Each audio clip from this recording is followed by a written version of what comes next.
Hi there everyone, this is the Vintage Sewing Machine Garage. I am making a video today to show you guys how to set up and use the cams in the white 565 model. Now this model, like many machines from the 60s, would have, they'd have different versions of the machine, and this version had an opening for cams. And of course, I don't know if the cams came with it if you got it or you had to buy extra, but I know that sewing dealers were often very interested in sewing or selling things as extra add-ons. So don't be surprised. I wouldn't be surprised if they were extra back in the day. Okay, taking my fabric stitch sample here, and this is a great time to mention to you guys. Some of you, if you're like me, you always look at the manual, you read the manual, you read it because it's full of information. Others of you are so excited to get going, you don't always read the manual, but let me suggest that whenever you're using cams, not only in this machine, but any machine, when you're making an adjustment to a sewing machine, you really need to look at your manual to understand what is required of you, because all of these machines from the 50s and 60s, they often bragged about everything's automatic, and they would use the term omatic to describe all kinds of things, everything from sewing machines to orange juice squeezers. But your input is required because remember, there's no software. As I've said many times, your mind and your brains are the software here. The hardware is the machine. Okay, so I just went in here, and by the way, I've never seen these cams. I've worked with Necky cams and Singer cams, but just never got the cams matched up with the machine. But I do now, and we're going to take a look. So, and I'll show this to you guys. It says to sew fancy stitch patterns automatically. Notice that word appears a lot. Use the cams. Look over your large assortment of molded plastic cams. Their color or colors do not affect function. They must have gotten that question a lot back then. A basic design such as blah, blah, blah. And it goes on. But now here's the important part. To place a replaceable cam in the machine, do two things before selecting a cam. This is not an option, folks. This is they really mean it when they say this, okay? 1, look directly below the needle. Be sure the presser foot and needle plate are those pictured at top left. And what they mean is right here. They're doing this because these machines often came with a separate needle plate that was for straight stitch only. And you might think, why would you want that? Why did they do that when they had zigzag? Because the standard plate is the one that you see in the picture here, which is in the machine, and it's set up for zigzag.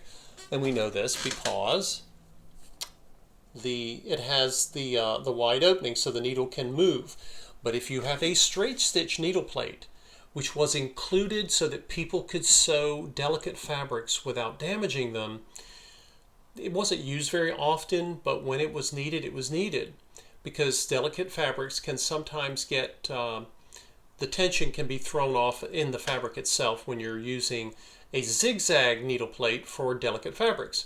But if you have a straight stitch plate for delicates and you leave it in there, whether you're doing zigzag or a decorative stitch, you're going to smash needles because you don't have the space. Remember, a straight stitch needle plate only has, one hole for the needle doing straight stitch. It doesn't have the wide oval shape or slot that you need for zigzag. So they really mean it when they say do this first. Okay, so we're good. We're good there. Okay, we have passed number 1. Number 2. Turn controls bottom right next page into hanging lever, that's the zigzag lever, can be moved from 0 to 5. Okay? Now, it says open the top. It says open the small cam lever, small cam chamber cover, that's the lid on top of the machine, while holding the zigzag width lever. At extreme left, number 5, drop selected cam on spindle C. Okay. Then it says, while still holding zigzag width lever, revolve the cam, pressing down slightly until hole in its bottom surface slides over pin E. Close cam chamber lid, run machine slowly while you adjust stitch length dial at middle left. Most cam patterns appear best at stitch length dial settings between 1.5 and 1.5. Okay, so I'm going to show you guys, basically there are these different steps. Now, if anyone used these, once you have done this a couple of times, you should remember, right?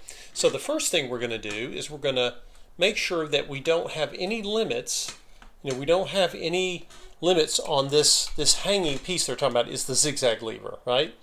Now, so it can swing all through its movement.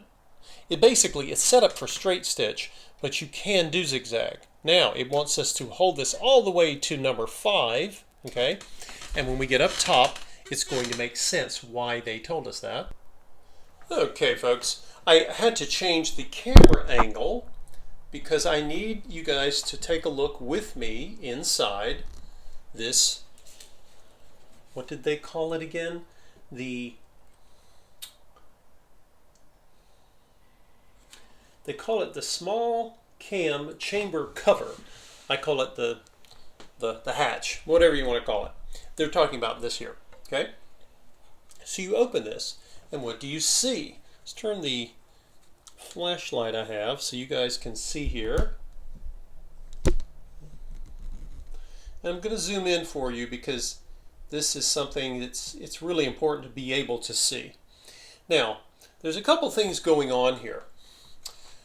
There is, let's see if you guys can see this if I turn the machine without taking everything down. I don't know if you guys see that, but there's a little pin here that sticks out of this little, this is the post, right? And this piece here turns, and then there's like a finger follower that's going to engage it, okay? Now, while you guys are watching this here with me, I'm going to take that zigzag lever, move it over to 5. Now watch what happens. It'd be helpful if I had a pointer. I need a pointer.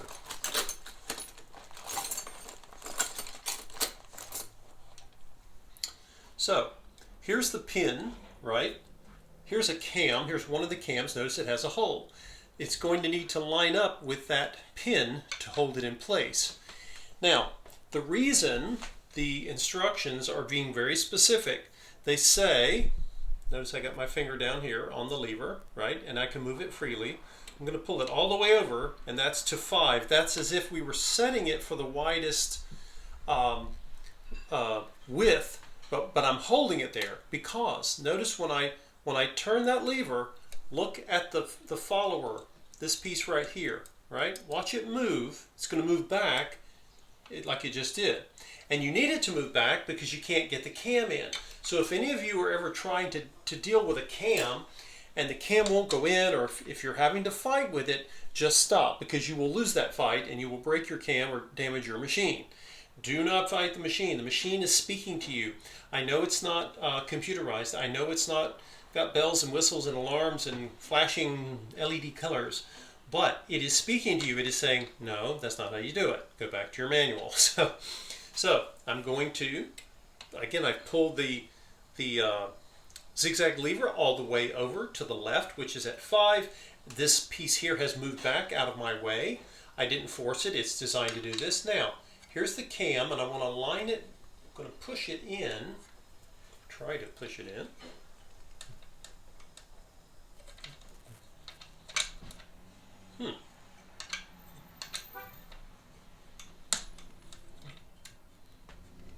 There we go.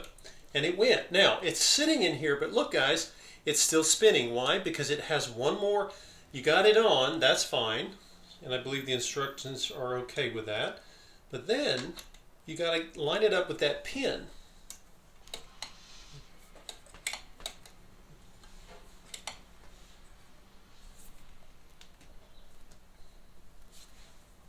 The question is, no, okay, it is. It's actually on there because when I turn with my finger and thumb, it won't spin. That means it's lined up with the pin. And if you say, well, how do I know if I got it on there? How do I know it's correct? Because it's not spinning, Okay, don't keep pushing. You say, well, I got to push it down further. No, you could break it. It's resting on that pin. That pin's in that little hole holding it still. Now, we'll shut the lid, as I believe we're supposed to. I think we're doing this correctly. Ah, why is it not? Because I let go of the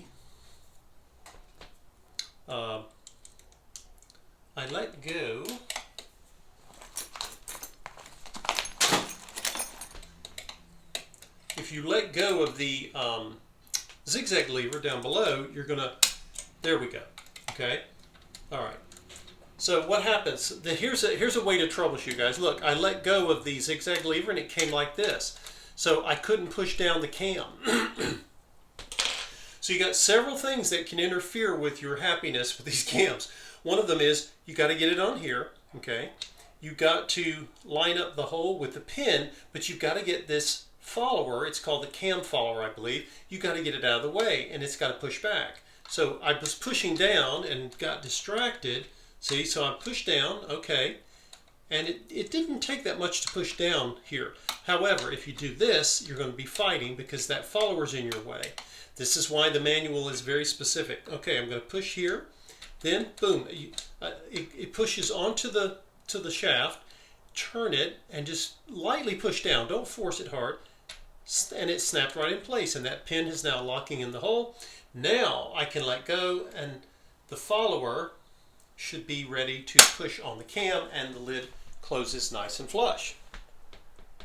Okay, so we're going to try this, guys. You're watching me do it for the first time with this particular cam style. And you'll be able to see a lot more if we pan back.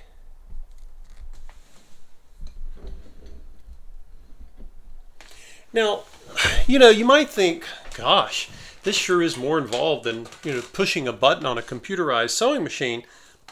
That may be, but I have to tell you that over the years, whenever I have found machines that took cams, along with the cams themselves, they are almost never worn. In fact, I have come across many machines where the box of cams was never even opened. It just, people just, they had great intentions, all the best intentions. They were going to use the cams, or maybe they tried and it was like, yeah, it doesn't look like it did when the person in the store did it. And honestly, these were nice to haves, but they were not essential.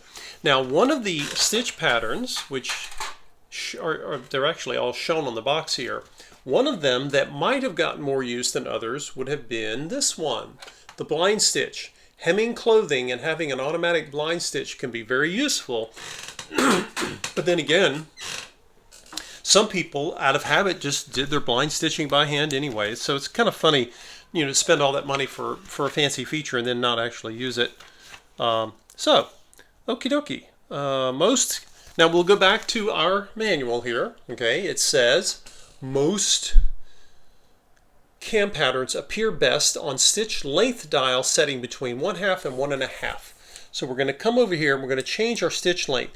And I've shown you guys in other videos where I've done stitching with cams, the cams patterns look different depending on how wide you have the zigzag and also how long you have the stitch length right here.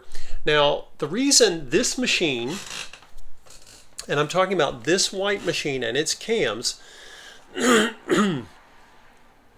it says make sure you leave the zigzag function open, right? And that's because that follower is going to do the work. It's going to, that cam, because this machine is open for getting wider without locking it in, you leave it unlocked because the cam is going to need to be able to move to get that pattern, okay? Not all machines and cam systems work the same. Some of the singers are different. You have to do the settings differently. So this is not a one-size-fits-all. Okay, so I'm going to leave this on, let's see, we'll put it on 1/2. What the heck? Okay, and we are going to see how this pattern, all this fancy talk, and see what it actually amounts to when we're done. I'm just starting out slowly.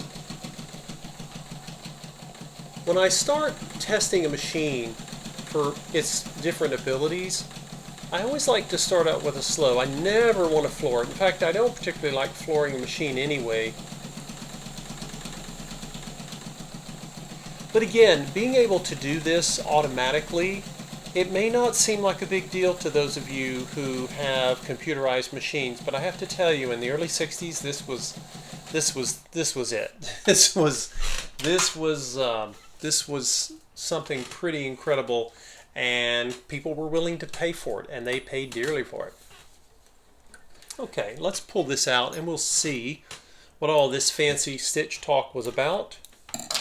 And of course, this would have been demonstrated. You can imagine this having been demonstrated in a white sewing dealer, saying, "Hey, look what you could do! Oh my God, wow!" You know. And so here we go.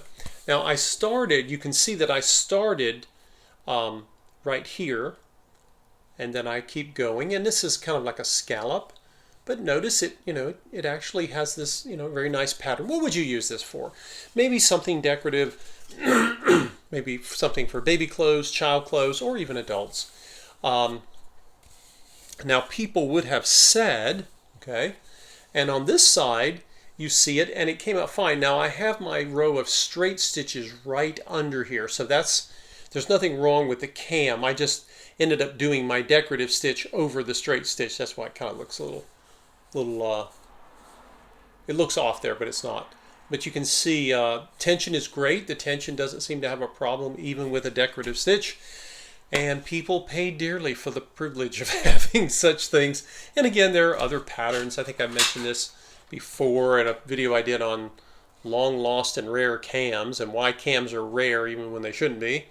And you see all the different patterns you could make. Singer had even more in their machines.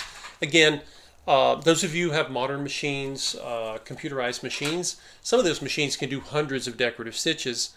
But again, I don't have data to support this, guys, but I would be willing to bet that in reality, very few people ever use those stitches, even in the modern computer machines. You need straight stitch, you need zigzag, blind stitch, maybe a few others. Yeah, that's most people use, and that's what most people used even back then, because like I say, even in the old days, I don't believe that some of the accessories, like I say, some of the stitches would have been used, but honestly, a lot of these accessories never even got used. People were excited to use them because they would see all the cool things they could do, but mastering some of those was not as easy. This actually is not that difficult at all, as long as you remember the basic rules of how to set the machine up for the cams. And that's really that's true of any vintage machine. It is not unique to this particular model or to this brand. You always want to read your manuals, and in fact, you want to read your manuals for brand new machines as well. Some machines, the more complex they are, the more options they offer you, the more you need to find out what are the machine's rules. All sewing machines, new ones and old ones, they have rules, and you need to follow them, because if you don't, the machine will complain. If it's a new machine with computerized big computer boards, it will probably, who knows, maybe it'll have bells and whistles and alarms, and who knows what it will do. But the vintage machines won't have that, but they will talk to you, and you will know it, because when you look at your stitches, that's how you know that your sewing machine is happy and ready to work for you. So I appreciate all of you watching. If you are interested in this machine, the machine will be posted, and the cams will be posted separately. Pardon me. And this machine is fantastic for a lot of different projects. And if you have a project where you think you'd like to use decorative stitch cams, what they may have once called embroidery, even though it's not really, let me know. Just reach out to us. We'll set up a time for you to see it. And this is one of the last machines of this season that I will be overhauling. As we go into the hard part of winter, I will be making videos and talking about machines, but I won't be will not have any more machines available probably until spring. And that's by design. I have major projects I'm going to be working on in the winter, and we only are showing the machines outdoors for safe distancing during the pandemic. And not not too many people want to test out a sewing machine when it's -10. But anyway, those of you who are sewing projects, a lot of people are actually getting into sewing this year who have never sewn before. And so again, you may find when you're looking for sewing machines that there are fewer of them. Maybe the prices are higher. My prices are the same as they've always been. They're always a reflection of the labor I put into them. But people are charging a lot more money for machines that are not always in great shape. And it's because so many people are wanting to sew mess. But you still, as a consumer, you want to be careful, right? Ask questions. Does the machine sew? Can it sew a stitch, or does it just the needle moving up and down? But this machine here has been given its due maintenance, and it is ready to go. Thank you all for watching, and we will see you in the next video.